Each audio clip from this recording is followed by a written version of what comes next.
And today's Tuesday, folks. That's right. You thought the day was already getting quicker than you thought, but yours truly has a truly terrifying story for you coming up on my video. Okay, that's a slur. Is that about me? I'm white. December the 9th, 2024. What is happening that day? Let me think. An impending World War III? No, that's not it. Cameron Diaz and Ana de Armas knocking on my door for a threesome? No, that's not it either. Oh, that's right. Yeah, Bethesda Studios and Todd Howard's love child of many, many years, Indiana Jones and the Great Circle, is finally being released that day.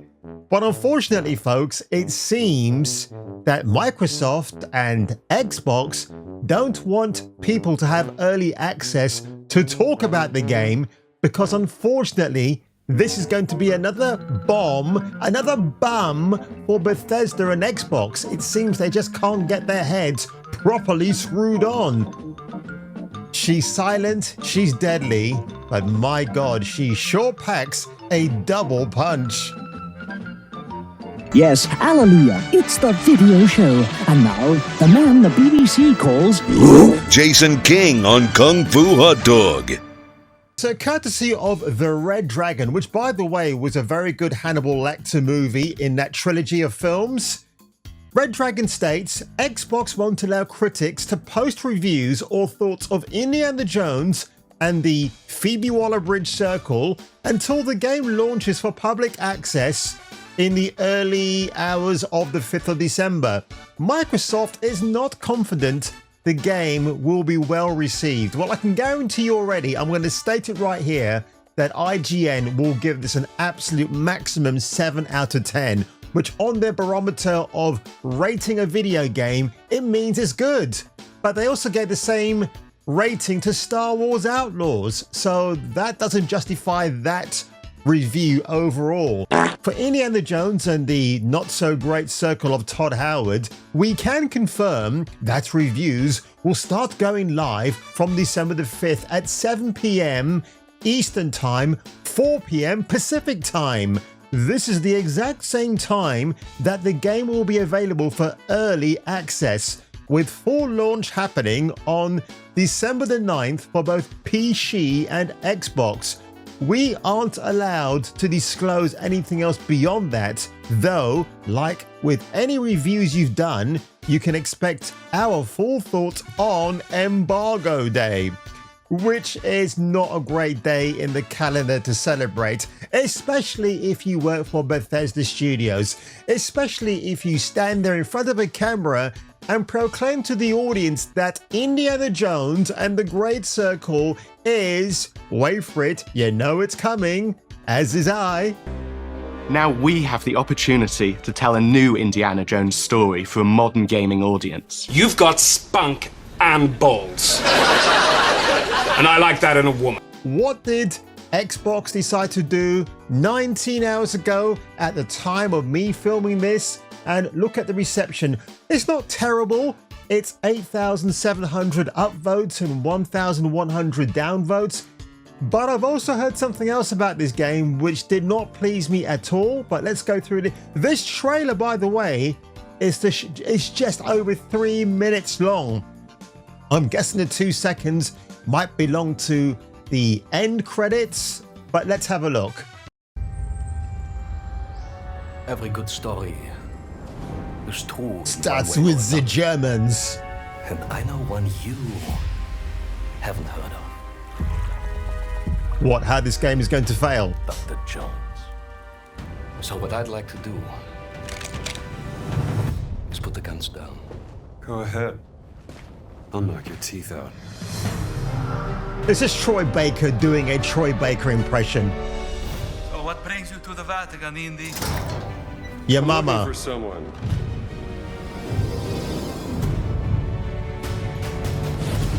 He stole something from me, and I mean. Oh, the late great Tony Todd. Right now, I'm looking into the disappearance of my sister, and I believe Emmerich Voss is my sister, and I believe now I'm looking. So this chick here, the nun. This is not the nun on the run with Robbie Coltrane. No, this is the nun who becomes your irritating sidekick. And apparently, you also get to play as her. I know, it's terrible. And I'm pretty sure this design is loosely based on Phoebe Waller-Bridge, or at least inspired by her. And of course, our characters do a lot to help bring the world to life as well. Next to Indy, Gina is our other main protagonist. Where Indy is pursuing answers just for the sake of curiosity, Gina has a personal stake in getting to the bottom of the core mystery. Gina is an investigative reporter who has a lot riding on this adventure. She's been tracking a lead for some time, and now she's found an ally in this determined American professor. Their paths are intertwined, and they'll need each other in order to get to the bottom of this mystery. Looking into the disappearance of my sister, and I believe Emmerich Voss is responsible. So this great circle, they think it's a conduit of some kind of power, correct? Oh, she sounds like Phoebe Waller-Bridge. What the hell's going on there? He believes it'll secure his place in history. I'll have to study it some more. A circle must be complete to what? There's always a trigger.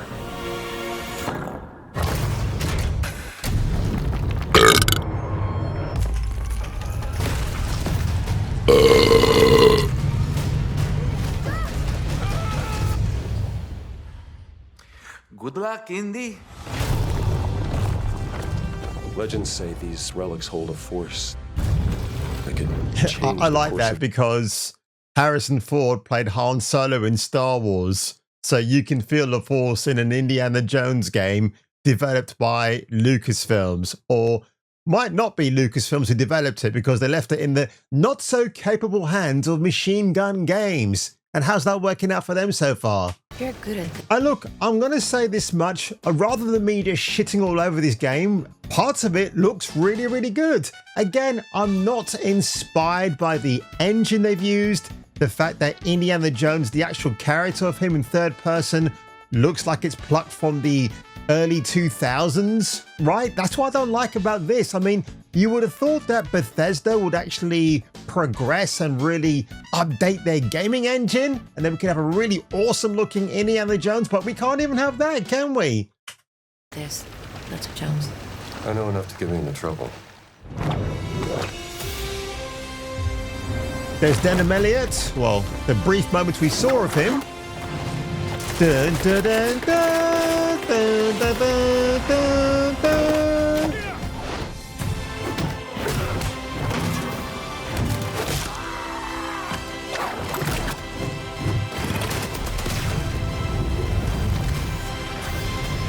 Is this borrowing elements from the really good indie films? You want to know what this is all about? No. You're damn right I do. It will just probably do okay, but I think people are going to complain. They're going to complain about the fact you have to play as the female character. I think her name is Gianna or Gina, and that's terrible, actually. Now, look, going back to Drake's Fortune, the first Uncharted game in 2006, there's a segment, I love this segment when you're on the small jetty boat, the water boat. What was it again? The jet ski boat, right? You're on that, and Elena's sat behind you, and she's got a flare gun, but you get to play as her the only time in the game where you've got to kill the bad guys. Was she irritating? No. Did it make sense to the level? Yes. And more importantly, the banter between the characters of Nolan North and Emily Rose, aka Elena Fisher and Nathan Drake. You see, this is when you start to confuse the actors and the actresses together, right? Their chemistry is fantastic, so it got you through that level, and it was great. And I always replay that level because it's a badly designed level in some respects, but it's a lot of fun to play. You know, I read a story once about a cursed Inca treasure. You don't suppose that... Please don't tell me you believe in that stuff. I'm just saying. Something bad happened here. The whole colony doesn't just up and vanish.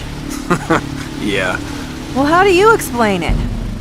And the fact now that you're going to be forced to play as the other female character in an Indiana Jones game where you're supposed to be the titular hero, and you don't get to play him fully. So I wonder how much of the game will make you play as the female protagonist. Remember in Spider-Man 1 from 2018, how it was fun to see Mary Jane effing up her missions and she dies again and again?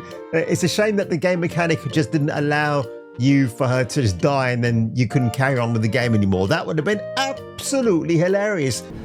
Take care of yourself, Leon. No!